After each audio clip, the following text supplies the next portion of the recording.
After being apart for 25 years, Silver rides a horse across the desert to visit his friend Sheriff Jake. Jake has just learned that his brother's wife was murdered, and her violent boyfriend, Joe, is the main suspect. Jake, who had promised to protect his brother's wife, decides to personally arrest Joe when Silver unexpectedly shows up.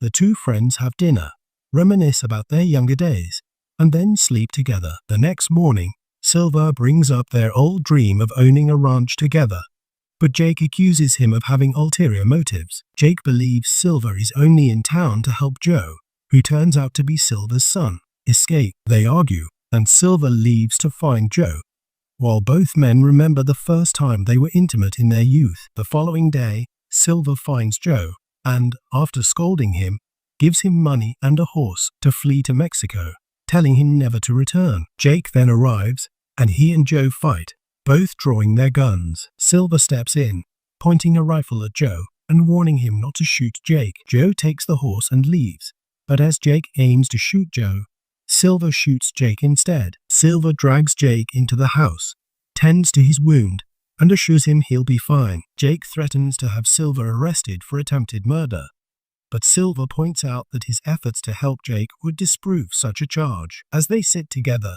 Silver reminds Jake of their old conversation about what two men could do on a ranch alone, and says they could take care of each other. The story begins with Silver, a rancher, visiting his former lover, Jake, now the town sheriff. Their reunion crackles with chemistry.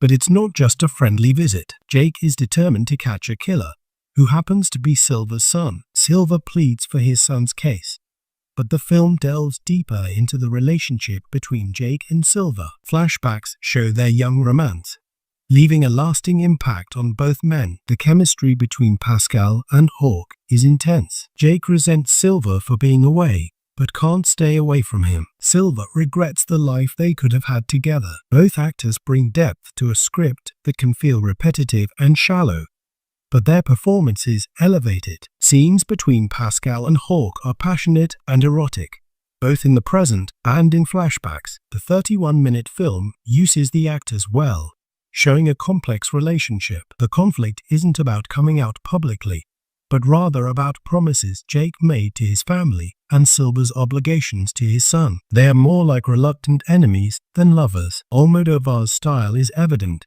with a colorful, storybook-like visual palette. However, this can sometimes feel like a theater production or music video, detracting from the authenticity of the West. Despite this, the film's style works well for a short story, giving the younger actors room to perform. The flashbacks, though, feel more dreamlike and trope-filled than the present-day scenes. Doctor, I wanted to have a couple of drinks with you again while I can still move. Roy's your back. Well, no one would ever know. Nothing hurts this morning. The film is strongest when focusing on Pascal and Hawk. While Almodovar brings new energy to the genre, he doesn't add much to the cowboy trope. His focus on the lead actors makes Strange Way of Life a beautiful, romantic glimpse into the lives of two lovers.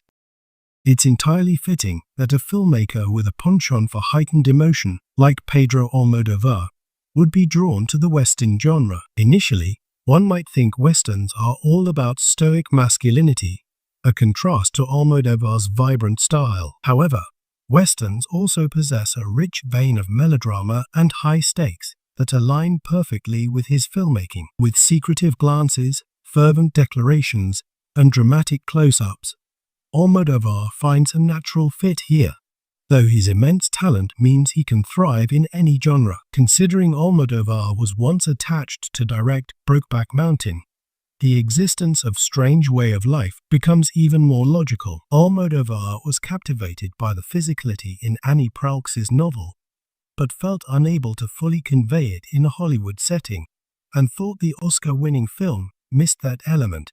Despite his admiration for Ang Lee's achievement, he describes Strange Way of Life as his response to that film, and it's a compelling one. Without spoiling anything, the final scene of this 31-minute film crystallizes its essence. The story of a man who couldn't envision a shared domestic life with another man, even if that man might be his soulmate. Strange Way of Life radiates the confidence typical of Almodovar. Even though it ultimately feels like the opening act of a more layered, intricate feature, yet there's a unique beauty in the short's brevity, offering a tantalizing glimpse that invites us to imagine the unfolding possibilities, or how it could have been expanded into a full-length narrative.